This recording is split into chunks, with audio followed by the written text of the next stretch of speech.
चले बच्चों, हमेशा की तरह क्विकली रिवाइज करते हैं अब तक जो हम पढ़ चुके थे, फिर इंशाल्लाह आगे बढ़ेंगे। सर अब तक हमने क्या पढ़ा था? सबसे पहले सर हमने पढ़ा था आईएएस और आईएफआरएस का फर्क, कि सिर्फ और सिर्फ किसका फर्क होता है? ये नाम का, नाम के अलावा कोई भी फर्क नहीं होता। सर फिर हम आए थे, हमने कहा था आईएएस के पर्पसेस कितने होते हैं? दो। पहला पर्पस क्या था? यूनिफॉर्मिटी, और दूसरा था विंडो ड्रेसिंग, चीज कुछ और दिखाई कुछ और जाए। सर फिर आगे बढ़े और हमने पढ़ा था कि सर सबसे पुराना स्टैंडर्ड कौन सा है हमारे पास? आईएएस 16 क्या कहता है हमें? कि मैं ऑब्जेक्टिव क्या था? पीपी की अकाउंटिंग, स्कोप हर तरह की पीपी ट्रांजैक्शन पे अप्लाई होगा।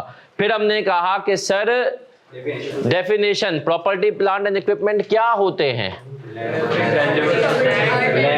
टेंजिबल एसेट, जिनको देख और छू सकें for more than 1 year, 4 purposes के लिए: production, administration, selling and distribution और रेंटल टू अदर्स। सर क्या पेंटिंग आएगी इसमें? नहीं सर, पेंटिंग नहीं आएगी। सर फिर हम और आगे बढ़े थे, और आगे बढ़ते हुए हमने क्या पढ़ा था? हमने पढ़ा था कि सर इनिशियल मेजरमेंट क्या मतलब होता है? पहले दिन अकाउंटिंग क्या करोगे, किस पे रिकॉर्ड करेंगे? और हमने ये भी पढ़ा था कि पहले दिन कॉस्ट और फेड वैल्यू क्या होती हैं? बराबर होती हैं। सही है सर। फिर हमने कहा था सर कॉस्ट के अंदर कितने कंपोनेंट्स हैं? 3। पहला अभी हमने पढ़ा था परचेज प्राइस। परचेज प्राइस क्या होती है? लिस्ट प्राइस, रिटेल प्राइस, उसमें से क्या माइनस करते हैं? Trade discount. क्या कैश डिस्काउंट कॉस्ट को इंपैक्ट करता है? नहीं सर। सर फिर हमने कहा हमारे पास क्या आ जाएगी? हमारे पास इसमें ऐड होंगी non refundable taxes and duties. Duties पता है ना सर क्या होती है? जब यूजुअली हम कोई माल इंपोर्ट कराते हैं तो उसके ऊपर कस्टम वाले भैया हमसे कुछ पैसे लेते हैं। सही है सर। तो हमारे पास आ जाएगी परचेज प्राइस। फिर हमारे पास सबसे इंपॉर्टेंट चीज जिसको हम क्या बोलते हैं? इनिशियल डायरेक्ट कॉस्ट क्या होती है? हर वो कॉस्ट जो एसेट को काबिले इस्तेमाल हालत में लाने के लिए जरूरी हो, जैसे कि installation, transportation inverse, insurance in transit. सही है। Octroi charges, handling charges. सही है सर। और LC charges, clearing and forwarding की कॉस्ट। उसके अलावा हमने याद है वो कोरियन वाली एग्जांपल पढ़ी थी, कोरियन का आना, कुत्ते बिल्ली खाना, ईच एंड एवरीथिंग। सही है, उसके अंदर आ जाएगी। ऐसा ही है सर। सर नहीं सर, हमने जाते जाते पिछली क्लास में एक बात पढ़ी थी कि एक कॉस्ट ऐसी है जो एसेट के कॉस्ट का हिस्सा नहीं बनती। वो कौन सी है? वो कॉस्ट जो कि नेग्लिजेंस और वो याद है पठान ने कोरियन को स्पेयर मार दिया, मशीन टूट गई, अब उस मशीन का पार्ट हम क्या करवा रहे थे? रिप्लेस करवाएंगे। जब हम रिप्लेस करवाएंगे तो स्टैंडर्ड ने कहा नहीं बेटा ये कॉस्ट तुम्हारी गलती की वजह से आई है। सही है सर। तो उसको स्टैंडर्ड इसी तरीके से इसकी एक और एग्जांपल दी थी, जब माल पोर्ट पे आता है तो 4-5 दिन होते हैं कि अपना माल क्लियर करवा के उठा लो। आपने नहीं कराया, महीना रखा, अब क्या होगा? पेनल्टी लगेगी। और सर वो जो पेनल्टी होगी वो हमने कहा कॉस्ट का हिस्सा नहीं बनेगी। अब आए सर, एक और कॉन्सेप्ट हमने पढ़ा था, आपको याद होगा, एसेट्स की डेफिनेशन। उर्दू में मैंने बताया था 1 लाइनर। यूनिलीवर वगैरह में कहीं इंटरव्यू हो तो क्या बताओगे? एसेट क्या होते हैं? हर वो चीज जिसके हम मालिक हो या जिसपे हमारा हक हो। सही है सर। और अकाउंटिंग की डेफिनेशन में 2 चीजें आती थी, क्या? कंट्रोल और फ्यूचर इकोनॉमिक बेनिफिट। अब सर जरा जल्दी से मुझे बताओ कि सर कंट्रोल का मतलब क्या था अकाउंटिंग में? बस ability to use and restrict others from using it. याद हमने पूछा था आप में से कितनों का मोबाइल उनका जो है एसेट है? सही है सर। चले सर, फिर मैं मजीद आगे बढ़ा और हमने क्या पढ़ा? अब हम पढ़ेंगे सर सर आप देखें, डायरेक्टली एट्रीब्यूटेबल कॉस्ट आपको समझ में आ गई ना। अब आए सर, कोरियन आए, मशीन इंस्टॉल की, सब कुछ हो गया। अब आपके स्टाफ को मशीन चलाने के लिए दी, उनसे चली नहीं रही। कोरियन ने कहा भाई इनकी ट्रेनिंग करनी पड़ेगी। उसके हम आपसे अलग से कंपनी को कहा $1,00,000 चार्ज करेंगे। सही है सर, कितने चार्ज करेंगे? $1,00,000। $1,00,000 पता है कितने होते हैं इस वक्त? 2,80,00,000। टेंशन ना लो, तुम लोग इंशाल्लाह कुछ टाइम बाद जब तुम लोग यहाँ से US जाओगे जॉब करने, सही है, तो वहाँ पर 1,10,000 1,20,000 सैलरी होती है, बट वो एनुअल होती है। लेकिन एनुअल भी आप सोचें सर, 3.5 करोड़ एनुअल सैलरी, तकरीबन महीने के 30 लाख। तो अभी आपको ये कुछ चीज़ें लग रही होती हैं, लेकिन जब आप बाहर जाते हैं तो आपको लगता है कि यार क्या है ये, सही है। अब आए सर, अब हमने कहा कि सर, कोरियन ने कहा आपके स्टाफ को ट्रेनिंग देनी पड़ेगी, $1,00,000 हम उसके चार्ज करेंगे। अब वो जो ट्रेनिंग कॉस्ट है, उसके बगैर, ट्रेनिंग के बगैर आपका स्टाफ नहीं चला सकता मशीन। चलाएगा तो मसले करेगा। अब वो जो ट्रेनिंग कॉस्ट है, क्या वो कैपिटलाइज होगी? क्या वो एसेट की कॉस्ट का डायरेक्टली एट्रीब्यूटेबल कॉस्ट है? कितने लोग कह रहे हैं training cost is a directly attributable cost? हाथ उठाएं बगैर डरे। 1 2 3 4 5 6 माशाल्लाह। ऑनलाइन वाले भी यस ओके। कितने लोग कह रहे हैं नहीं है सर? अच्छा, जो कह रहे हैं नहीं है वो जरा रीजन बताएंगे। बात के चार्जेस हैं, एम्प्लाई छोड़कर चला जाए, ओके। हमने बाउंड एग्रीमेंट करवा लिया। हमने एम्प्लॉय को कहा कि 1 साल तक तू जा नहीं सकता है, 1 साल तक तू छोड़ के जा नहीं सकता। फिर हाँ, तो 1 साल तो बेनिफिट दे देगा ना। मर गया। चले सर, आप लोग कुछ पहुंच रहे हैं। सबसे पहले बड़े बड़े अल्फाजों में लिख ले अपने रजिस्टर में, training cost will never be capitalised. Training cost will never be capitalised.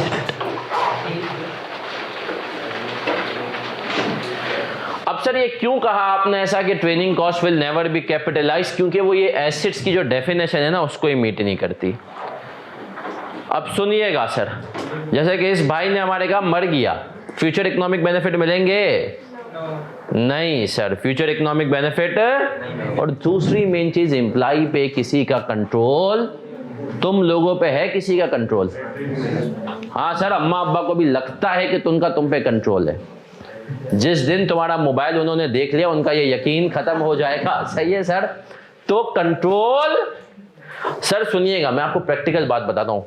एक तो याद रखें, लॉ में कहीं भी कोई बाइंडिंग कॉन्ट्रैक्ट होता है ना, कि आप एम्प्लॉय को कहते हो कि यार तुझे हम साल भर के लिए हमसे एग्रीमेंट कर, तू कहीं नहीं जाएगा 2 साल के लिए, ये कॉन्ट्रैक्ट कहीं भी किसी भी मुल्क की अदालत में जस्टिफाइबल नहीं होता। आप एम्प्लॉय छोड़ कर जाए, बोले यार मैं तो इंसान हूँ, मैं कोई गुलाम थोड़ी हूँ, सही है, और स्लेवरी के अगेंस्ट तो दुनिया भर में लॉ है, तो नहीं। दूसरी इंपॉर्टेंट चीज़ सर, प्रैक्टिकली भी ये देखा गया है, इंसान जब अपने पे करने पे आए ना, तो किसके कंट्रोल में आया? प्रैक्टिकल एग्जांपल देता हूँ। तुम लोग इंशाल्लाह जब फर्म में जाओगे, शुरू में जाओगे, तो अभी तुम लोग देख रहे होगे कि जो तुम्हारे दोस्त हैं, सही है सर, बिग 4 वाले, ये वो जो अभी अप्लाई करेंगे इंडक्शन में, तुम्हारे सीनियर्स हैं, तुम लोग भी इंशाल्लाह तुम देखोगे। अभी फर्म के पीछे बच्चा पागल हो रहा होता है कि बिग 4 मुझे ले लो, और 3.5 साल बाद फर्म बच्चे के पीछे पागल हो रही होती है, क्योंकि अब मार्केट माशाल्लाह इतनी अच्छी है कि बाहर नौकरियां हो रही हैं। तो फर्म कहती है भाई रुक जा। फर्म तुमको वादे करती है। पीडब्ल्यूसी ने, पीडब्ल्यूसी नंबर 1 फर्म, उसने पता है क्या वादा भी लोगों से किया? बोला अगर तुम हमसे वादा करते हो कि 2 साल हमारे पास रुकोगे, वो भी कौन, सीए फाइनलिस्ट, क्वालिफाइड की तो बात ही नहीं है, तो हम तुम्हें ज्वाइनिंग बोनस देंगे। कितने का? 28 लाख। उसकी क्या पेमेंट होगी? 14 लाख रुपए अभी अप फ्रंट, और 14 लाख रुपए अगले 2 सालों में पर मंथ। तुम्हें कमिटमेंट कितने की देनी है? और अगर तुम इस 2 साल की पीरियड में छोड़ कर गए तो तुम्हें ये पैसे वापस देने होंगे, बस वो आपसे पैसे वापस ले सकता है। लेकिन आप छोड़ के जाना चाहो तो अब आपकी हो गई $1,30,000 की जॉब यूएस में, तो आप थोड़ी रुकोगे। तो सर बाद में अब तो फर्म क्या होती है, एग्रीमेंट साइन करवाती है कि तू हमसे वादा कर, तू हमसे 2 साल पहले नहीं छोड़ के जाएगा। उस टाइम पे तुम्हारे पास अगर कोई जॉब ना हो, तुम बोलते हो हाँ हाँ मैं तो आप ही के साथ हूँ, ये वो 3 महीने के अंदर नौकरी लगी, फर्म को बोलते हो टाटा। वो पार्टनर्स जिनसे कभी तुम डरते थे उनकी आंखों में आंखें डाल के बोलोगे कि भाई आप होते को ना मुझे रोकने वाले। तो सर याद रखें, एम्प्लॉय ट्रेनिंग दी जाती है इंसान को, और इंसान के ऊपर किसी का कंट्रोल नहीं है, इसलिए ट्रेनिंग कॉस्ट को हम कभी भी एसेट की कॉस्ट का हिस्सा नहीं बनाएंगे। क्या हम क्लियर है सर? तो अब तक हमने 2 तरह की कॉस्ट ऐसी पढ़ी जिनको हम कभी भी एसेट की कॉस्ट का हिस्सा नहीं बनाएंगे। कौन सी 2 तरह की है? वो कॉस्ट जो कि हमारी नेग्लिजेंस, इग्नोरेंस की वजह से आए, और दूसरी सर इसके अलावा डायरेक्टली एट्रीब्यूटेबल कॉस्ट। याद रखें इसका एम्बिट बड़ा होता है, सोचना है समझना है। हाँ कुछ कॉस्ट मैंने कहा डायरेक्टली एट्रीब्यूटेबल हो ही ना, जैसे हमने पढ़ा था कोरियन को पार्टी कराने कहाँ लेकर चले गए, सी व्यू, सही है, सी व्यू लेकर गए, अभी सी व्यू की बातें करें, सही है सर। तो हमने कहा तब भी आपने कहा हम वो कॉस्ट भी कॉस्ट का हिस्सा। क्या हम यहां तक क्लियर हैं ऑनलाइन वाले बच्चों? सर हमारा एक वो होगा सीसी, सीसी मतलब होता है क्रिस्टल क्लियर, ये ऑनलाइन वाले बच्चे देखेंगे। चले सर अब आए सर आगे बढ़ते हैं, हम प्रैक्टिकल सवाल पे इंशाल्लाह आने वाले हैं अभी थोड़ी देर में, लेकिन उससे पहले मैं चाह रहा हूं आपको कुछ और कॉन्सेप्ट क्लियर कर दूं। सर डायरेक्टली एट्रीब्यूटेबल कॉस्ट समझ में आ गई? सर मुझे बताएं कि डायरेक्टली एट्रीब्यूटेबल कॉस्ट एक तो इनिशियली हो सकती है, सही है? क्या ये एसेट की लाइफ के दौरान चल हो सकती है मजीद और? हाँ कैसे? सर अगर कोई बैटरी आपने चेंज करा दी, कोई इंजन आपने चेंज करा दिया तो उसकी लाइफ बढ़ जाएगी। कोई ऐसा क्राइटेरिया दिमाग में है? पीआरसी वीआरसी में पढ़ा है? Capital expenditure. कैपिटल एक्सपेंडिचर, सही है। तो वो क्या होता है? मतलब एसेट की लाइफ इंक्रीज करने के लिए जो आप चेंजेस करवा, बस लाइफ एफिशिएंसी, बस एफिशिएंसी, लाइफ एफिशिएंसी उसको रिन्यू करा लेना, उसके अंदर नहीं रिन्यू करा लेना। ओके चले सर, एक कॉन्सेप्ट है आईएएस 16 ने उसको जिक्र किया, उसको कहा सब्सिक्वेंट एक्सपेंडिचर। सब सुनिएगा, पहले कॉपी नहीं कीजिएगा भैया। सब्सिक्वेंट एक्सपेंडिचर क्या होता है सर? ये सब्सिक्वेंट एक्सपेंडिचर स्टैंडर्ड ने कहा ये वो खर्चा है जो 3 में से एक चीज बढ़ा दे, जो 3 में से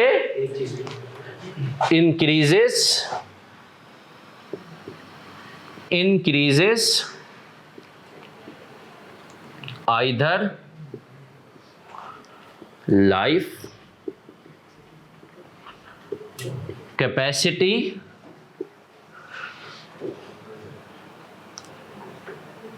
और C efficiency। सर लाइफ बढ़ाने का मतलब आप बताएं क्या है? एग्जाम्पल देना, एग्जाम्पल सुनना। एक बड़ी कॉमन एग्जाम्पल जो तुमने सुनी भी होगी कहीं ना कहीं, इंजन चेंज करवा दिया है ना सर, गाड़ी का इंजन चेंज करा दिया, गाड़ी की क्या बढ़ गई सर? तब वो जो इंजन की कॉस्ट है उसको तुम गाड़ी की कॉस्ट में ऐड कर दो, है ना सर? अब आओ मैं इसकी और एग्जाम्पल देता हूँ। सर जो बड़ी कंपनियां होती है ना उनके खर्चे भी बड़े होते हैं। हम यूनिलीवर में थे, उस टाइम पे आया एक हल्का फुल्का जलजिला। अब यूनिलीवर का हेड ऑफिस कहाँ है सर? अवारी टावर्स। यूनिलीवर वाले गए अवारी टावर में, उन्होंने अवारी टावर के पास जगह ली हुई है, सही है? और अवारी टावर्स जो है उनका भी वहीं पे, अवारी टावर भी वहीं पे। अफसर उन्होंने कहा देखो भाई जलजिला आ गया, और यूनिलीवर ने कहा हमने नोट किया है कि आपकी बिल्डिंग्स जो है ना अर्थक्वेक प्रूफ नहीं है। अर्थक्वेक प्रूफ जो बिल्डिंग होती है ना उसमें पिलर्स के दरमियान यूं एक्स बना हुआ होता है, सही है? तो आप इसको करवा लें। आपके पास तो फॉरेन गेस्ट आते हैं, हवाई वाले बोले हम तो नहीं करवाएंगे। बोला कहाँ, जलजिला कराची में आता ही कहाँ है, सही है? बोला आप भी गया तो क्या है यार, नेचुरल क्लैमिटी है, सही है? अब यूनिलीवर ने कहा अच्छा तुम ना कराओ, हम करवाते हैं। हम क्या करते हैं सर? करवाते हैं, यूनिलीवर ने अपने खर्चे पे वो एक्स लगवा दिए। बिल्डिंग ऑलरेडी यूनिलीवर का ऑफिस पहले से उस बिल्डिंग में बना हुआ है, सब कुछ है। अब सर मुझे बताओ, वो जो यूनिलीवर ने एक्स करवाए, पूरे पिलर ना बनाए, वो सब्सिक्वेंट एक्सपेंडिचर है या नहीं है? कितने लोग कह रहे हैं है? कितने लोग कह रहे हैं नहीं है? सर है, क्योंकि यूनिलीवर ने कहा कि भाई अर्थ क्वेक आए तो जमीन ये कभी भी, बोला इसके अलावा भी वैसे भी बिल्डिंग की स्ट्रेंथन हुई है, तो हमने कहा ये सब्सिक्वेंट एक्सपेंडिचर है। और एग्जाम्पल दें सर, और देते हैं। चेस जला था अभी ये जेल रोड वाला, इसकी बिल्डिंग की बेस के ऊपर वापस काम हुआ।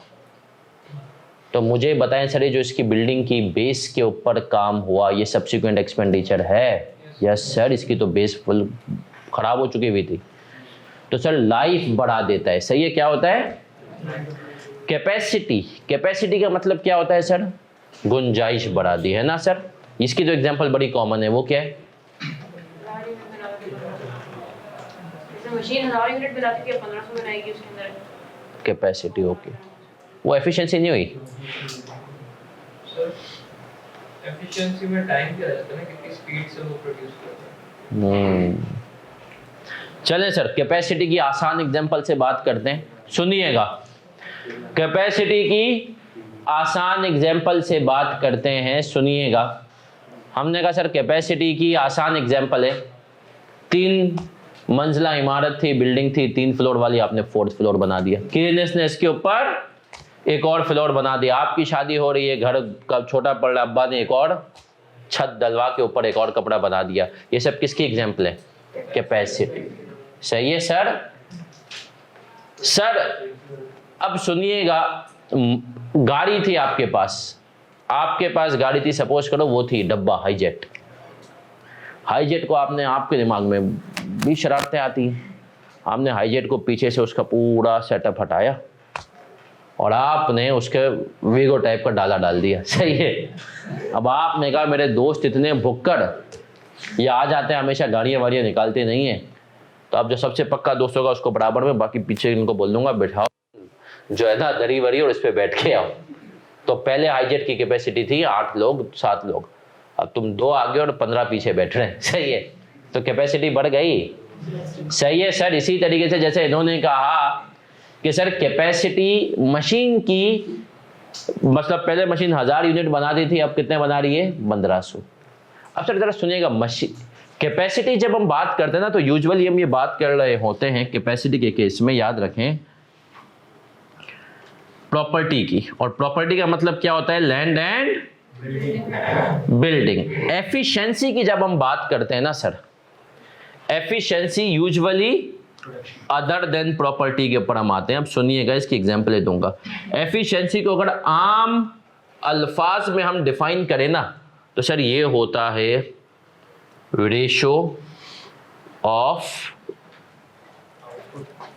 Output as compare to input.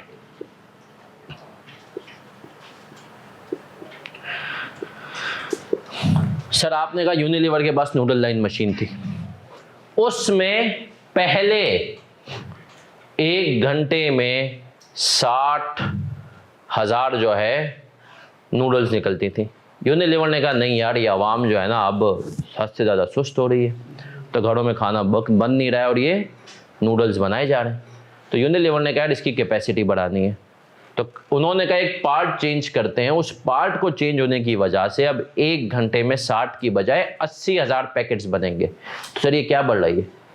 Efficiency. ये क्या बढ़ गई सर? आपकी एफिशिएंसी। सही है सर। तो एफिशिएंसी यूजुअली मशीन्स के केस में होती है, और लैंड और बिल्डिंग के केस में सर यूजुअली क्या हो जाती है? कैपेसिटी। तो सर हमने कहा अगर कोई ऐसा खर्चा आगे जाकर भी इन तीनों में से कोई एक चीज बढ़ा दे, तो हम उसको क्या कहेंगे? Subsequent expenditure. सर क्या यहां तक हम क्लियर हैं? जल्दी से कॉपी करें जब तक हम हैंड आउट लिख के आते। चले सर आ जाएं। हमने कहा सर 2 तरह के एक्सपेंडिचर होते हैं हमारे पास। कौन कौन से? ये तो आपने पढ़ा हुआ है, रेवेन्यू और रेवेन्यू क्या होते हैं? जो प्रोवाइड करते हैं बेनिफिट 1 साल के लिए, और कैपिटल जो 1 साल से, कुछ एग्जाम्पल मैं बताऊं, पूछूंगा तुम लोगों ने बताना है रेवेन्यू है या कैपिटल। सही है सर? कंप्यूटर के प्रिंटर के लिए पेपर लाना, रेवेन्यू। प्रिंटर के पेपर सर क्या हैं? रेवेन्यू। सही है सर। फिर सर रैम चेंज करवाना सिस्टम की, कैपिटल एक्सपेंडिचर। सही है सर।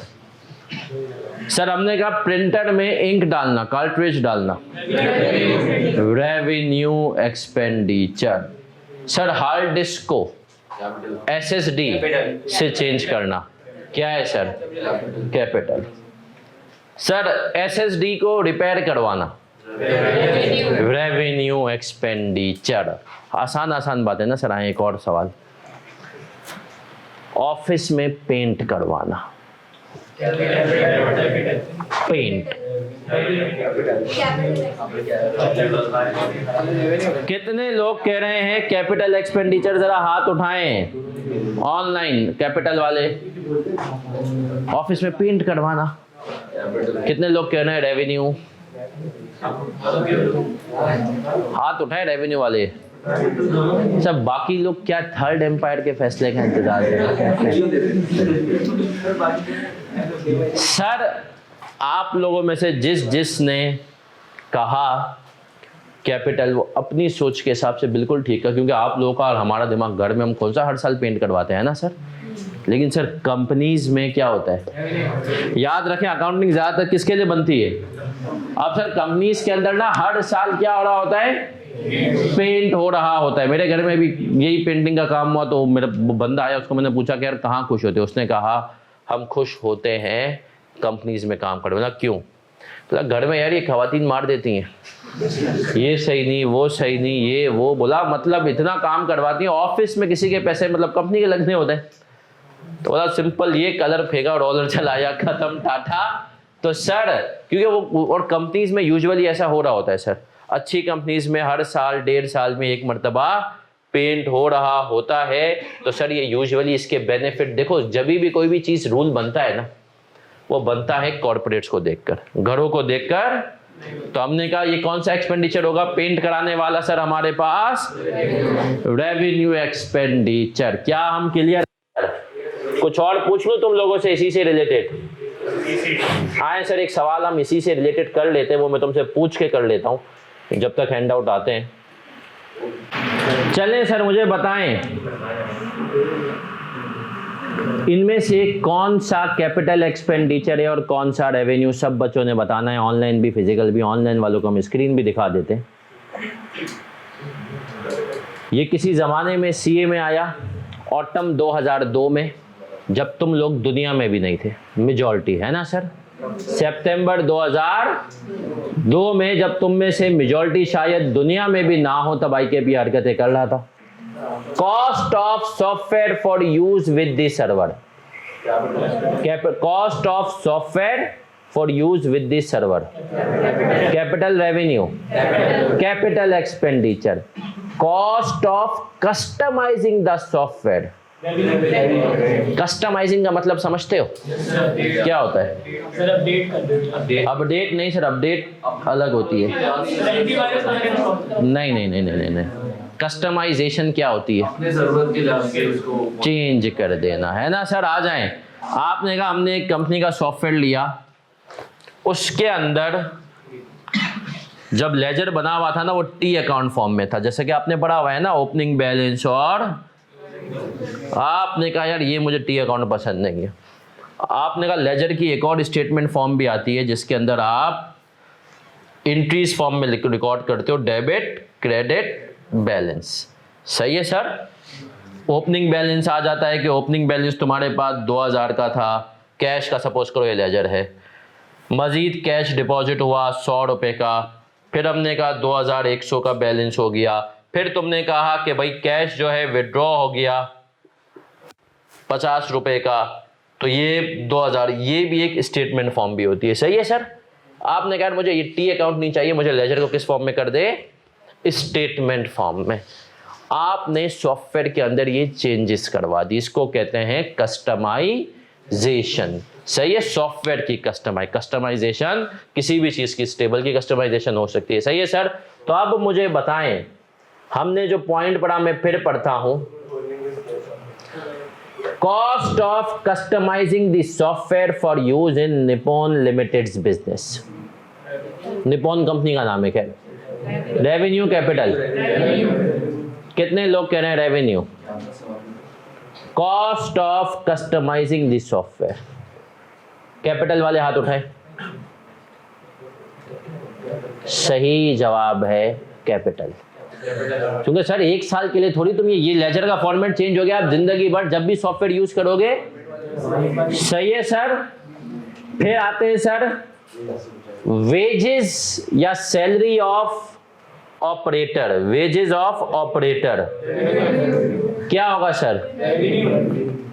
Revenue capital, revenue. फिर आते हैं, अच्छा वो दौर तुम लोगों ने सीरीज का दौर देखा हुआ है? सीरीज वाले दौर में तुम लोग ने आंख नहीं खोली ना जब सीरीज होती थी?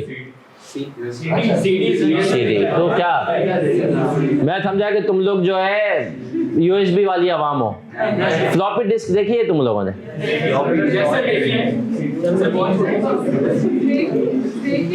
सर जितनी तुम्हारे मोबाइल में आज स्टोरेज है ना, उतनी स्टोरेज के लिए 100 फ्लॉपी डिस्क चाहिए होती थी। सही, वो जमाना भी एक था। तो सर इसने कहा सीडी जो है वो हमने परचेस की अपने कंप्यूटर के लिए। अब बताओ वो सीडी जो है क्या उसकी कॉस्ट कैपिटल है रेवेन्यू है? रेवेन्यू सर, क्योंकि सीरीज कितना टाइम तुम लोग यूज करते हो, है ना सर? अगर यूज करते हो तो सर हमने कहा क्या है। फिर आते हैं cost of upgrading software. Software को अपग्रेड करने की कॉस्ट क्या होती है? रेवेन्यू या कैपिटल? अपग्रेड करने की कॉस्ट। कितने लोग कह रहे हैं कैपिटल? कितने लोग कह रहे हैं रेवेन्यू? अच्छा बाकी लोग क्या मतलब राय क्यों नहीं देते भाई? कुछ तो बोला करो, बोलने के तो पैसे हैं दुनिया में। सर कैपिटल अपग्रेड हो जाती है, नए फीचर्स ऐड होते हैं जो हमेशा चलते रहते हैं। सही है सर। एक सवाल आया था, अपग्रेड तो हर साल होती है, हाँ, लेकिन जो पिछली अपग्रेड में फीचर्स ऐड हुए ना उससे इजाफी और सॉफ्टवेयर अगली अपग्रेड में होते हैं। सही है, तो वो फीचर्स तो रहते ही है ना भाई। फॉर एग्जांपल तेरे मोबाइल के अंदर बैटरी की परसेंटेज नहीं दिखा रहा था, अपग्रेड हुआ परसेंटेज दिखाने लगा। सही है। अब दूसरी जो अपग्रेड आएगी ना तो उसमें से वो तुझे नोटिफिकेशन देगा कि 25% से अगर बैटरी कम है तो फोन पे लिखाएगा चार्ज कर ले। तो हमने कहा वो एक दूसरी अपग्रेड है, लेकिन बैटरी की परसेंटेज तो दिखाता है, बेनिफिट। चले सर एक आखिरी पॉइंट पे आता हूं, cost of adding air conditioning to the computer room. Computer room में एयर कंडीशन को ऐड करने की कॉस्ट क्या होगी? Capital expenditure. तो सर उसका मतलब है कैपिटल और रेवेन्यू एक्सपेंडिचर तो हमारे पास क्लियर है ना सर? चलें सर अब एक काम ये करते हैं, जब तक हैंड आउट, मेरे ख्याल में थोड़ा सा टाइम और लग रहा है इनको हैंड आउट्स में, जब तक हैंड आउट नहीं आते तब तक हम स्टोरी टाइम कर लेंगे आज का। चलिए सर आज के स्टोरी टाइम में पहले एक कहानी है और उसके बाद मैं आपको एक प्रैक्टिकल और रिलीजियस मसला समझाऊंगा। सर जो सबसे पहले कहानी है वो ये है कि एक चीज होती है, आपको अंदाजा होगा, जिसको हम कहते हैं क्रेडिट कार्ड। क्या होता है क्रेडिट कार्ड? पहले खर्चे कर लें, बैंक आपको दे देता है भरोसा करके कि पहले खर्चे कर लें, बाद में पेमेंट कर देना। अब सर सुनिएगा, अच्छा बैंक को इसमें क्या फायदा? देखो जब बैंक, मुल्क में आजकल जैसे पोजीशन है ना कि डॉलर रेट ज्यादा है और इसके अलावा जब आपका बैंक रेट भी ज्यादा है, तो बेसिकली लोग क्या कहते हैं, लोग कहते हैं इधर उधर पैसा डालने से अच्छा है प्रॉपर्टी तो डाउन हो रही है बैंक में डाल दो। अब बैंकों के पास पैसा बहुत आ जाता है, ये पूरी एक साइकिल होती है, तुम लोगों ने शायद एकदम से मॉनेटरी पॉलिसी। अब सर जब बैंकों के पास पैसा आ जाता है ना, तो बैंक को उसके ऊपर इनकम भी कमानी है, तो बैंक चाहता है कि लोग उससे लोन लें और उसके ऊपर खर्चा करें उधार पे, और फिर उनको बाद में पे करें तो उनका सूदी इनकम हो जाए। हमारी नई नई आर्टिकलशिप शुरू हुई 2010 में। सबसे पहला काम होता था आर्टिकलशिप के बाद बैंक अकाउंट खुलाना। लेकिन आप फ्री हो, तो आप जब फर्म में जाते हो तो आपको फ्री छोड़ते नहीं है, तो आप फ्री नहीं होते। तो मेरे साथ भी ऐसा हुआ, मैं फर्म में गया, कहीं काम पे लगा दिया, फिर आया कि भाई स्टाइपेंड आ रही है, 2 महीने बाद पहली स्टाइपेंड आती है ना, तो आपको बैंक अकाउंट खुलवाना ज़रूरी है। अब पहली दफ़ा पैसे आ रहे थे बैंक के थ्रू, सही है, अब बैंक अकाउंट भी नहीं था। मैं चला गया बैंक में, फॉर्म वॉर्म फिल किया, उसने मुझे कहा सर आपको क्रेडिट कार्ड बनाना है। अब आप जो भी हो, लेकिन फर्ग्यूसन में या जो बिग 6 फर्म्स होती है ना, उसमें अक्सर एक डेकोरम होता है कि आपको टाई वाई पहना के रखते हैं, तो अगले को लगता है बहुत अमीर आदमी है, सही है। तो उन्होंने कहा कि सर आपको बैंक अकाउंट क्रेडिट कार्ड बनवाना है। मैंने कहा नहीं। वो पीछे पड़ गया बंदा, हर थोड़ी देर बाद आपको क्रेडिट कार्ड बनवाना है। आपकी जो मंथली सैलरी है उसको मल्टीप्लाई बाय 2 करें, उतना खर्चा आप एक मंथ में कर सकते हैं क्रेडिट कार्ड से। मैंने कहा तुझे मेरी मंथली सैलरी पता है? मैंने कहा 6,500 रुपये। आप बनाओ नहीं बनाओ? बोलते नहीं सर आप नहीं बनाए, सही है। तो सर क्रेडिट कार्ड बेसिकली ये होता है। अब आए सर मैं आपको जो कुछ चीज़ों के ऊपर आज के इसमें हम बात करते हैं वो होता है कि सर सबसे पहले क्या क्रेडिट कार्ड बनवाना जायज़ भी है या नहीं है? क्रेडिट कार्ड बनवाना जायज़ भी है या नहीं है? सबसे पहला सवाल तो हमने कहा सर ये होना चाहिए। सर मेजॉरिटी ऑफ आलमे दीन जो हैं उनकी नज़र में क्रेडिट कार्ड बनवाना जायज़ नहीं है। क्यों? सर देखिए क्रेडिट कार्ड में मैंने आज खर्चा किया, मुझे कहते हैं आप 50 to 55 डेज के अंदर पेमेंट कर ले, नो इंटरेस्ट। उसके बाद अगर एक दिन भी ऊपर गया ना तो हैवी इंटरेस्ट पड़ता है। सर जो इंटरेस्ट के रेट होते हैं ना 12%, ये होते हैं एनुअली। ये क्या होते हैं? एनुअली का मतलब ये होता है कि 100 रुपए के ऊपर पूरे साल में 12 रुपए का इंटरेस्ट। इन क्रेडिट कार्ड में ऐसा नहीं होता। आप एक दिन भी लेट हुए ना, अगर आप एक दिन भी अगर लेट हुए तो आप 55 दिन के बाद एक दिन के ऊपर आपको 2-3 रुपए देने पड़ते हैं, और एग्रीमेंट में लिखा होता है। इसीलिए उलमा कहते हैं कि अगर आप क्रेडिट कार्ड बनाने के एग्रीमेंट में एंटर हो रहे हैं ना, तो आप इंटरेस्ट पे करने के लिए एग्री कर रहे हैं। इस वजह से क्या है सर? हराम है। सही है सर, अलाउड नहीं है क्रेडिट कार्ड बनाना। सही है सर। हाँ, डेबिट कार्ड यूज कर सकते हैं। अब आए सर एक और बड़ा इंपॉर्टेंट कॉन्सेप्ट है जिसको हम कहते हैं डिस्काउंट्स ऑन बैंक कार्ड्स। देखा होगा ये आजकल आप लोगों ने, है ना सर? बैंक कार्ड के ऊपर आप जाएं तो आपको डिस्काउंट मिलता है। सर क्या ये लेना जायज़ है? अब आए सर इसके ऊपर बात करते हैं। इसको मैं 2 हिस्सों में तोड़ लेता हूं। एक होती है Islamic bank. Sir Islamic bank कौन सी बैंक है हमारे मुल्क में? अब तो सर बहुत सारी है ना सर? अब तो, लेकिन इसमें भी देखें सबसे ज्यादा फायदा होता है मीजान का। आप हमारे दिमाग में सबसे पहला नाम, और हमने कहा दूसरी होती है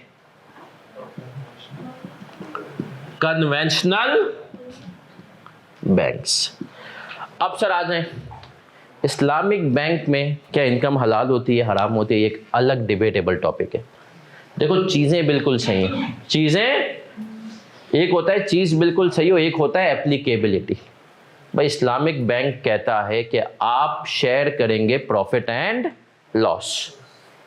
अब मतलब इस्लामिक बैंक कहता है कि सर आपको हमने लोन दिया, अब हम आपको loan as a normal bank की तरह नहीं दे रहे कि पैसे दिए तो हमें रिटर्न चाहिए ही चाहिए।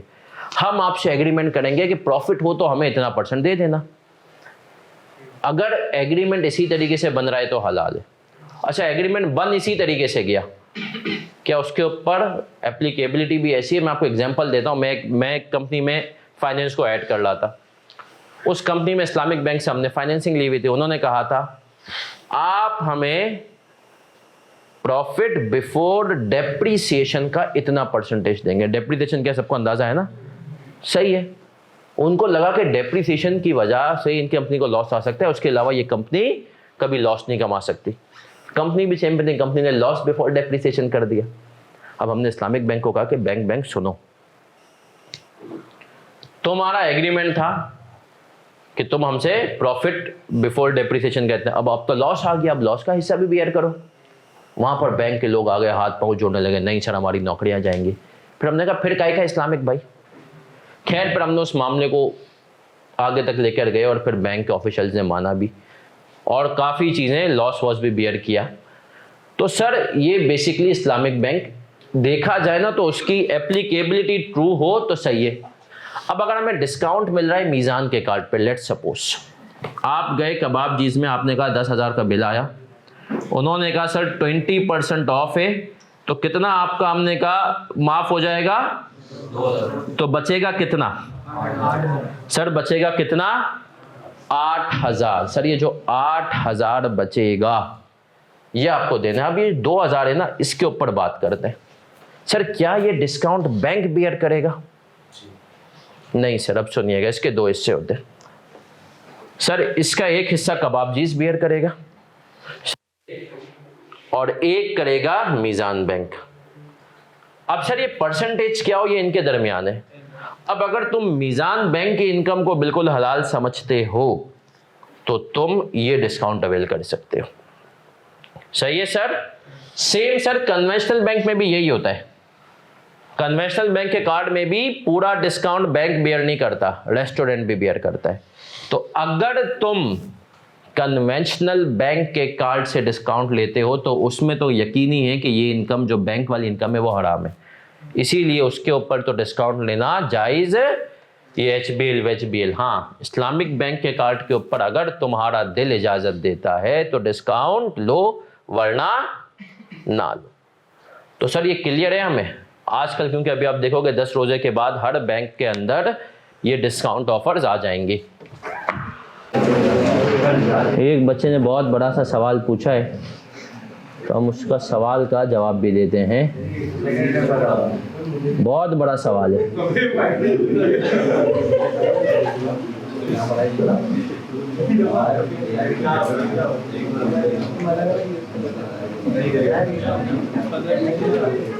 अहमद बेटा, लेकिन उसमें एग्रीमेंट के अंदर होता है कि हम डिस्काउंट वो सूद देने पे एग्री हो रहे होते हैं, इसलिए हराम है credit card.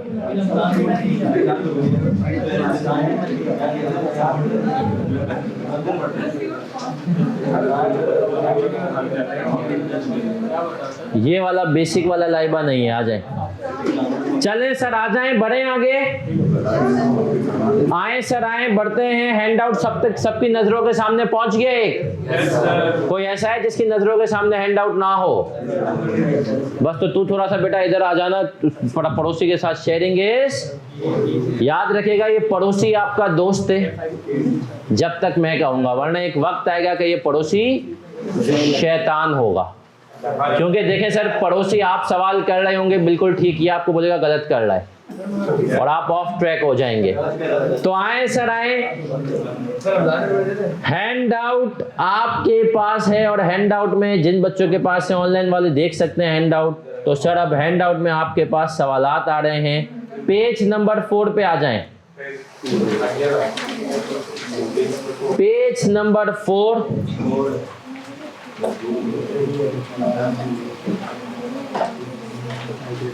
Question number 4 5 number का है। फिर क्वेश्चन नंबर 4 बेसिकली पढ़ा है पेज नंबर 5 पे। पेज नंबर 5 पे आएंगे सब बच्चे। Question number 4 past papers 5 number का सवाल है। देखें ये कुछ और आ गए। किस किस को भाई नहीं मिला वो लेते जाए, नहीं बाकी और भी होंगे। अपने राशिद भाई यहीं पे खड़े रहे आप ताकि उसको बताते जाए।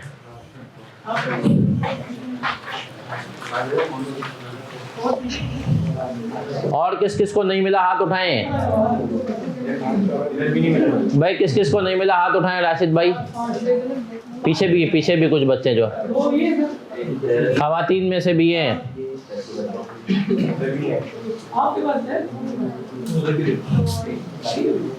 आपने जितने भी गिने ना उससे 5 ऊपर कर लीजिएगा, ठीक है। आए सर आए, कैलकुलेट। सबसे पहला काम आप देखें सर, सुनिएगा, मैंने आपको पहली क्लास में बताया था हम क्लास में सीखेंगे पेपर में कैसे परफॉर्म करना है, सही है। तो सबसे पहला काम आप हजरात ने रिक्वायरमेंट पढ़ लेनी है। सर रिक्वायरमेंट में कह रहा है calculate acquisition cost of server to Nippon limited.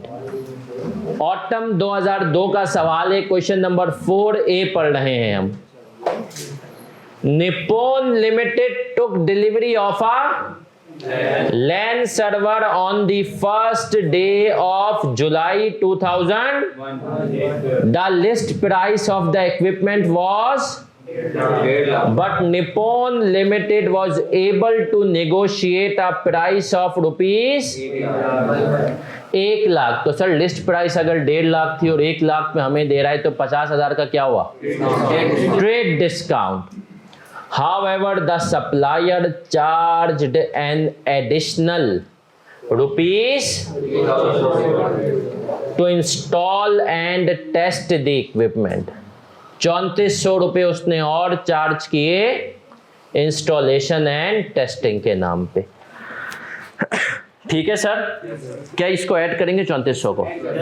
Yes sir, cost का हिस्सा बनेगा। फिर कह रहा है supplier offered a 5% discount if Nippon paid for the equipment and additional installation cost within 7 days। ये कौन सा डिस्काउंट है? क्या ये कॉस्ट को इम्पैक्ट करेगा?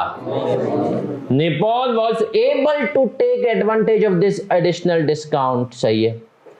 Installation of special electric wiring for the server cost rupees 1100।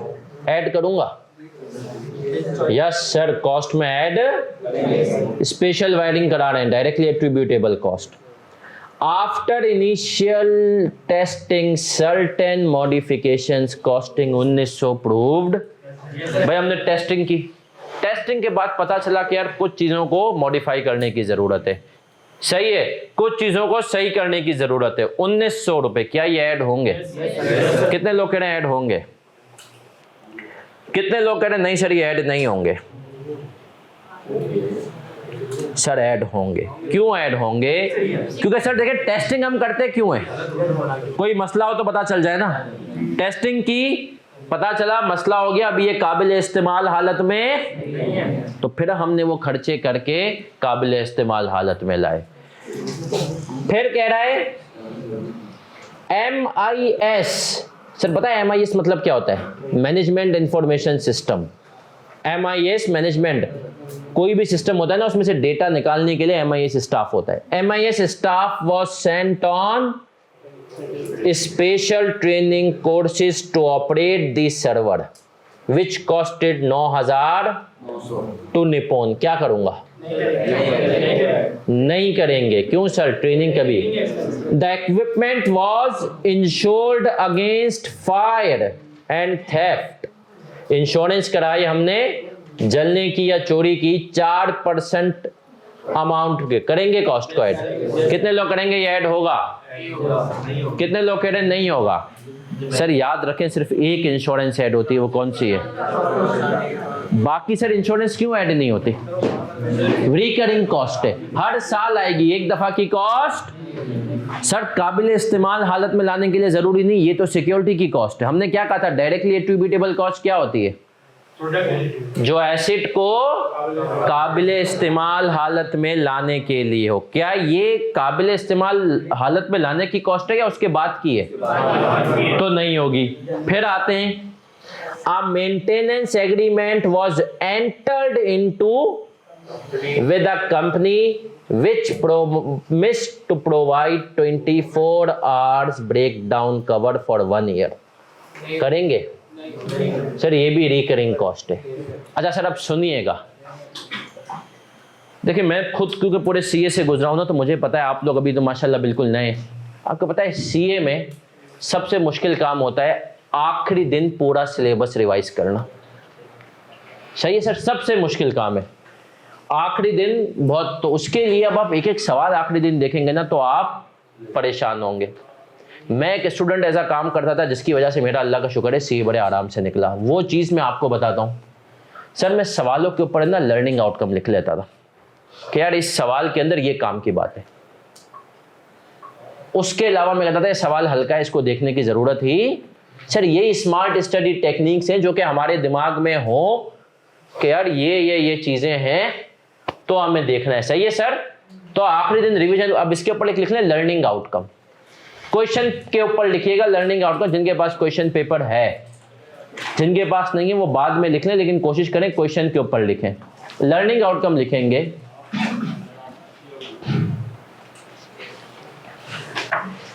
Recurring costs. पूछ लें, किस किस के पास नहीं है हैंड आउट भाई, अभी इनको देता जा। Recurring costs are not, recurring costs are not capitalized. Recurring costs are not capitalized.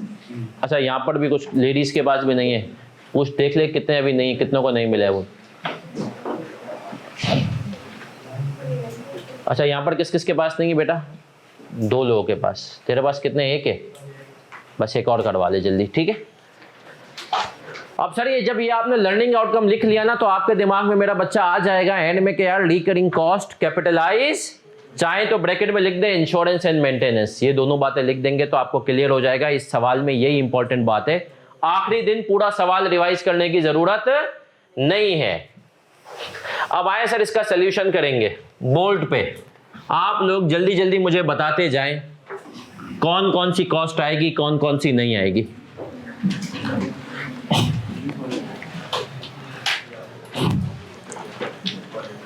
चलें सर, सबसे पहले मुझे बताएं लिस्ट प्राइस कितनी थी?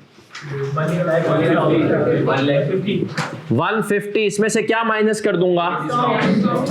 Trade discount. ये हम कर रहे हैं क्वेश्चन नंबर 4। ट्रेड डिस्काउंट कितना? 50,000। सर कितनी हो गई? 1 लाख। इस 1 लाख की चीज को मैं क्या कहूंगा? Purchase price. अच्छा आप मुझे बताओ इंस्टॉलेशन कितनी थी? 3400। सर इसके बाद कौन सी कॉस्ट आएगी? Electric wiring. इलेक्ट्रिकल वायरिंग कितनी? 1100। सर फिर इनिशियल मॉडिफिकेशंस हमने कहा सर मॉडिफिकेशन कॉस्ट, वो कितनी है मॉडिफिकेशन कॉस्ट? मॉडिफिकेशन 1900। कोई और चीज आएगी? नहीं सर। तो टोटल कॉस्ट कितनी हुई?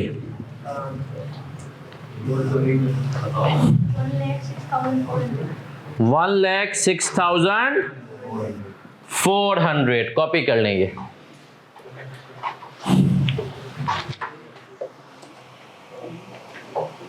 सर किसी को कोई भी सवाल हो यहां तक तो पूछेगा।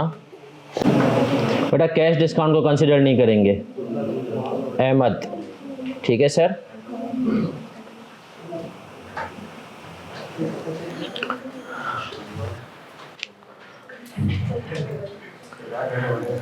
सर एक और चीज़ जो एडवाइस मैं सबको दूंगा बच्चों को, वो एक काम ये करें, अपने जो आपके रजिस्टर हैं उसको पेज नंबरिंग दे दें, ताकि आप हैंड आउट के ऊपर लिख देंगे कौन से पेज नंबर पे इसका सोल्यूशन है रजिस्टर के। ये चीज़ें एंड में आपका टाइम बहुत बचाएंगी बच्चा। ठीक, छोटी छोटी टेक्निक्स होते हैं, याद रखो। सीए में आखिरी दिन रिवाइज करना जिसने सीख लिया वो सीए निकाल देता है।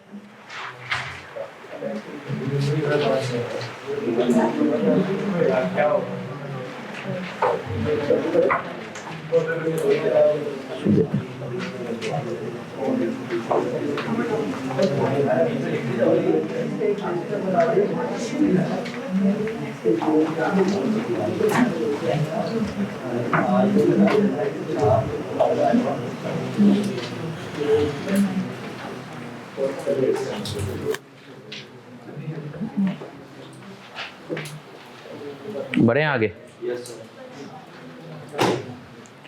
पक्का? सर अभी कुछ सवालात हम करेंगे, लेकिन याद रखना उन सवालात के मार्क्स इग्नोर कर देना, नहीं तो पुराने चार्टर्ड अकाउंटेंट से तुम्हारा ईमान उठ जाएगा। तुम बोलोगे ये क्या करके पास हुए हैं। तो आए सर, एक सवाल हम कर रहे हैं, आप लोगों के पास हैंड आउट में आ रहा है क्वेश्चन नंबर 5। अच्छा 4 भी हम कर चुके हैं, अगर आप गौर से देखें तो 4 का पार्ट भी अगर आप देखें तो हम उसको अभी डिस्कस कर चुके हैं। उसमें एक पॉइंट अभी नहीं किया हमने, interest on loan to purchase land server, ये जो पहला पॉइंट आ रहा है ना, इसके आगे लिख लें IAS 23। जब हम IAS 23 करेंगे तब ये आपको खुद ब खुद ईजी लगेगा। अभी हम इसको इग्नोर करते हैं। IAS 23 जो है वैसे चाहें तो इसके आगे अभी लिख लें रेवेन्यू एक्सपेंडिचर, लेकिन ये आपको समझ में कब आएगा, जब हम IAS 23 कर लेंगे। बाकी सारी चीजें आप लोग, मेरा बच्चा, हम डिस्कस कर चुके हैं। क्वेश्चन नंबर 5 पे आते हैं। सबसे पहले पढ़ेंगे requirement, prepare schedule that shows the calculation of cost of computer to Chase company. कितने मार्क्स का सवाल है ये? उस अटेम्प्ट का सवाल है जब तुम्हारे अम्मी अब्बू की शादी भी नहीं हुई थी। 1994 का सवाल है। उस टाइम पे आईकेप ने ये सवाल पूछा 8 नंबर के लिए, और कुल मिला के आप देखें इसके अंदर 8 लाइनें नहीं है। Chase company purchased a new computer from Analog computers, following cost were, list price of computer कितनी थी? ट्रेड डिस्काउंट कितना था? Cash discount, insurance on the computer, the policy covers damage from vandalism. Vandalism मतलब तोड़फोड़, fire, flood and certain other natural. 3 साल के लिए किया है। क्या लेंगे? नहीं सर, याद रखें एक ही इंश्योरेंस कैपिटलाइज करते हैं, वो होती है इंश्योरेंस इन ट्रांजिट। फिर आ रहा है cost of 1 year maintenance contract, the computer will be serviced weekly by, जिससे कंप्यूटर हमने लिया उसके लोग आएंगे हर हफ्ते आके सर्विस करेंगे। फिर कह रहा है cost of rewiring needed to provide proper electric power. क्या लेंगे सर? यस सर, ये हम लेंगे। अब सर आप देखें ये सवाल खत्म होगा शुरू होते ही। लिस्ट प्राइस कितनी थी? जल्दी से बताओ। लिस्ट प्राइस थी 1 लाख। क्या थी सर? List price 1 lakh. अब मुझे बताएं क्या माइनस करूंगा इसमें? ट्रेड डिस्काउंट 10% कितना है? 10,000। ऐसा ही है सर? 90,000 purchase price. और क्या ऐड करोगे? जल्दी बताओ। रीवायरिंग की कॉस्ट कितनी है भाई? 90। ये 8 नंबर पक्के थे। कहीं ना कहीं आपको ऐसी फीलिंग आएगी काश जल्दी पैदा हुआ होता। सही है। 90,400। सर उस टाइम पे 8 नंबर के लिए कैसा सवाल आता था? अब ऐसा नहीं आता है। अब ये MCQ में भी देना इसको तौहीन समझता है। सही, क्योंकि सर कहाँ 30 साल हो गए। उस टाइम पे जिसने क्वालिफाई किया होगा वो आज कहीं होंगे किसी कंपनी, अच्छी कंपनी में CFO VFO। अब आप उनसे जब जाएंगे ऑडिट वॉडिट में मिलने तो आप बोलेंगे ये मुझे पता है तू क्या सवाल करके पास हुआ। आजा।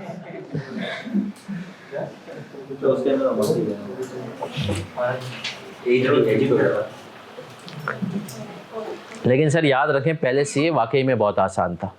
मैं यहाँ तक कहता हूँ हमारे टाइम तक, मैंने CA शुरू किया 2009 में, ख़त्म कर दिया 2014 में। उस टाइम में भी मैं आपको बताऊं सवालात बहुत आसान थे। जूं जूं आगे बढ़ रहे हैं चीज़ें मुश्किल क्योंकि आईकेप कहता है कि पहले आपको पता है एक पॉलिसी थी सीए में लैप्स की। लैप्स का मतलब क्या होता था? एक में फेल, सब में। फॉर एग्जाम्पल आप अभी ग्रुप ए के 2 पेपर दे रहे हैं, FAR 1 और टैक्स। सपोज करें आप FAR 1 में पास हैं, टैक्स में अगर आपके 40 से कम नंबर आए, 35 नंबर आए, तो आप FAR 1 फेल। आई के पता तो तुमने टैक्स में इतना बुरा परफॉर्म किया तो FAR 1 में कैसे पास हो सकता है? गलती हो गई है, चलो। फिर अगली अटेम्प्ट बच्चा देता था, टैक्स में पास, FAR 1 में फेल। ये घूम। फिर आईकेप ने ये लैब्स की, मैंने जब ये खत्म हुई पॉलिसी 2010 में, तो मेरी आखिरी अटेम्प्ट थी ना कैप की, तब इसकी आखिरी है सर। इसकी वजह से कितने बच्चे सीए छोड़ के, इसके अलावा उससे पहले एक और पॉलिसी थी जो इंस्टीट्यूट्स के हमारे वो होते हैं ना, ये 2005-6 की बात है। मॉक के अंदर इंस्टीट्यूट के आपको 60% नंबर लेना जरूरी थे, तब आपको एडमिट कार्ड मिलता था। वो जो तुम्हें स्कूल में धमकियां मिलती थी ना कि एडमिट कार्ड नहीं देंगे, वो यहाँ पर ऐसा सीए में वाकई में होता था। अगर आपने 60 से कम नंबर लिए तो आपको एडमिट कार्ड। ये सारी जालिमाना पॉलिसी थी। आईकेप को लगा कि यार बच्चा ऐसी सीए जा रहा है, आईकेप ने कहा सब छोड़ो। अब बच्चा बहुत खुश कि सब छोड़ो, चीजें आसान। आईकेप ने कहा अब बताता हूँ पेपर कैसा लूंगा। सर यहाँ तक हम क्लियर हैं? तो सर अब एक कॉस्ट का तुम्हें सिर्फ आइडिया एस्टिमेट दूंगा। अच्छा, इस सवाल के ऊपर चाहो तो लर्निंग आउटकम लिख सकते हो, चेज वाली कंपनी के सवाल के ऊपर। Only insurance in transit is capitalize, only insurance in transit is capitalized and all other insurances are expensed out. Only insurance in transit is capitalized and all other insurances are expensed out. Sir एक छोटा सा आपको idea दे रहा हूं मैं, एक और छोटा सा कॉन्सेप्ट है। अब तक हमने सर कॉस्ट के पढ़ा था, पहली क्लास में 3 कंपोनेंट्स थे। कौन कौन से थे? परचेज प्राइस, डायरेक्टली एट्रीब्यूटेबल, तीसरा जो कंपोनेंट है पता है वो क्या है? Dismantling cost. सर ये डिसमेंटलिंग कॉस्ट क्या चीज है? आइडिया है किसी को क्या होती है डिसमेंटलिंग? सर देखें, इंस्टॉलेशन का बिल्कुल अपोजिट है जिसको हम कहते हैं डिसमेंटलिंग या डीकमिशनिंग। अच्छा, ये ज्यादातर होती कहाँ? ये हर कंपनी में नहीं होती सर। जहां पर ऑयल एक्सप्लोरेशन होती है ना, मतलब वो कंपनीज जिनका काम ही है कि वो जाकर डिफरेंट जगहों पे तेल को ढूंढे। सही है सर। जैसे पाकिस्तान में से कौन सी कंपनी जरा बताते हो? OGDC, oil and gas development company, Pakistan petroleum, PPL। इनका काम क्या है सर?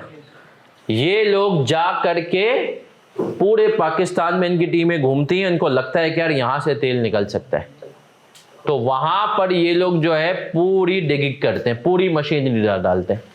अच्छा, फिर इनको हुकूमत कहती है कि यार तुमने जमीन पे डिगिंग की, जमीन की वाट लगा दी। अब जमीन किसकी है? हुकूमत की है। तो बोलते हैं बेटा वापस जाते हुए अपनी मशीन को भी सही से निकालो और जमीन को भी जैसे थी उसी हालत में लेकर के आओ। सही है सर। तो उस कॉस्ट को हम कहते हैं डिसमेंटलिंग। इसका नाम है डिसमेंटलिंग भी कहा जाता है, इसको डीकमिशनिंग भी कहा जाता है, और इसको साइट रिस्टोरेशन भी कहते हैं। क्या कहते हैं सर? ये इसके 3 नाम हैं। ये कॉस्ट 3 नामों से पूछी जाती है। क्या हम क्लियर हैं? पक्की बात है। अब सर सुनिएगा, डिसमेंटलिंग, डीकमिशनिंग, साइट रिस्टोरेशन, ये इसके 3 नाम हैं। अभी सिर्फ इसका एक आइडिया दे रहा हूं, अगली क्लास में डिटेल में जाएंगे। इसके आगे लिख लें, only cost that is incurred in future but will be capitalized today.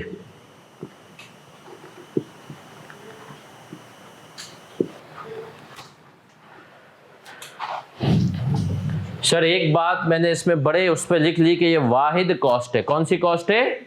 Wahid cost है जो एक्चुअल में होगी फ्यूचर में, लेकिन आज ही हम इसको कॉस्ट का हिस्सा, इसके अलावा पूरी अकाउंटिंग में ऐसी कोई भी कॉस्ट नहीं है जो फ्यूचर में हो और उसको हम आज ही कॉस्ट का हिस्सा बनाएं।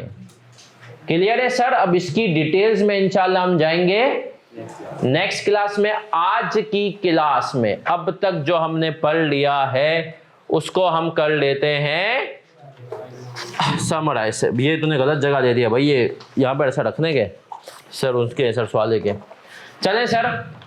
अब तक हमने पढ़ा, आइए 16 कहता है कि जहां जहां पीपी की बात होगी भाई मुझे याद कर लेना। पीपी क्या होते हैं? Property plant and equipment, tangible fixed asset जो कि 1 साल से 4 purposes, production, admin, selling and distribution और रेंटल। फिर हमने पढ़ा सर पीपी की जो इनिशियल मेजरमेंट है वो किस पे होगी?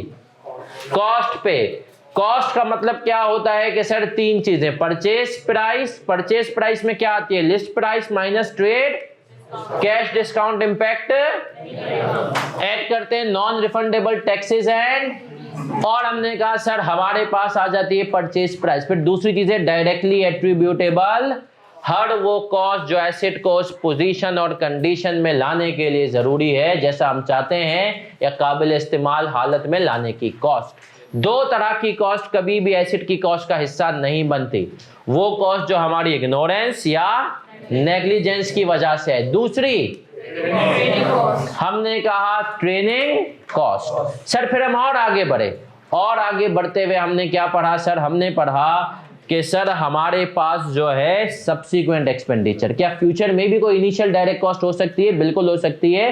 वो क्या होती है सर? ये डायरेक्टली एट्रीब्यूटेबल कॉस्ट क्या होती है सर? वो जो लाइफ बढ़ाए, कैपेसिटी बढ़ाए या एफिशिएंसी बढ़ा दे। लाइफ हमने कहा कोई मेजर पार्ट आपने चेंज कर दिया मशीन का, कैपेसिटी प्रॉपर्टी के केस में आपने फ्लोर एक्स्ट्रा बना दिया, और एफिशिएंसी इनपुट के मुकाबले में आउटपुट, आपने एक पार्ट मशीन का चेंज किया, अब 1000 की जगह 2000 यूनिट बनाकर दे रही है घंटे में। सही है सर? सर फिर हम आए और हमने जो है आज की क्लास में 2 सवालात भी देखे, बिल्कुल बेसिक से सवालात, और हमने उन सवालात में ये पढ़ा कि वो कॉस्ट जो कि रिकरिंग नेचर की है वो कैपिटलाइज नहीं होती, और एक ही इंश्योरेंस है जो कि कैपिटलाइज होती है, वो कौन सी है? Insurance in transit. फिर हमने सर अभी से एक आइडिया लिया कि डिसमेंटलिंग क्या होती है, जो प्लांट इंस्टॉल किया था अब उसको निकालो और जगह को लेवल करो, उसको कहते हैं डिसमेंटलिंग, डीकमीशनिंग, साइट रिस्टोरेशन। ये पूरी अकाउंटिंग में वाहिद कॉस्ट है जो कि हम इनकर फ्यूचर में करेंगे, रिकॉर्ड आज करेंगे। क्यों, क्या, ये इसको हम देखेंगे अगली क्लास में। अगली क्लास कब है? थर्सडे को। अब याद रखिएगा सर, हफ्ते में 4 दिन क्लास हुआ करेगी। इस हफ्ते वैसे मैं मंडे को क्लास नहीं लेता हूं, तो मंडे को क्लास ली तो अब मैं कल परसों नहीं लूंगा, थर्सडे, फ्राइडे, सैटरडे 3 दिन क्लास है। सही है सर? टाइम टेबल मेरा होगा फिक्स। सही है सर? काजी के कौन से टॉपिक पढ़ाएंगे, जो वो पढ़ाएंगे आपको इंशाल्लाह पता चल जाएगा। सही है? तो सर काजी की क्लासें इस हफ्ते नहीं होंगी, उनकी क्लासें आगे जाके स्टार्ट होंगी, अभी आप लोग मेरे साथ ही हैं। तो अब हम मिलेंगे इंशाल्लाह थर्सडे को, अपना ख्याल रखिएगा।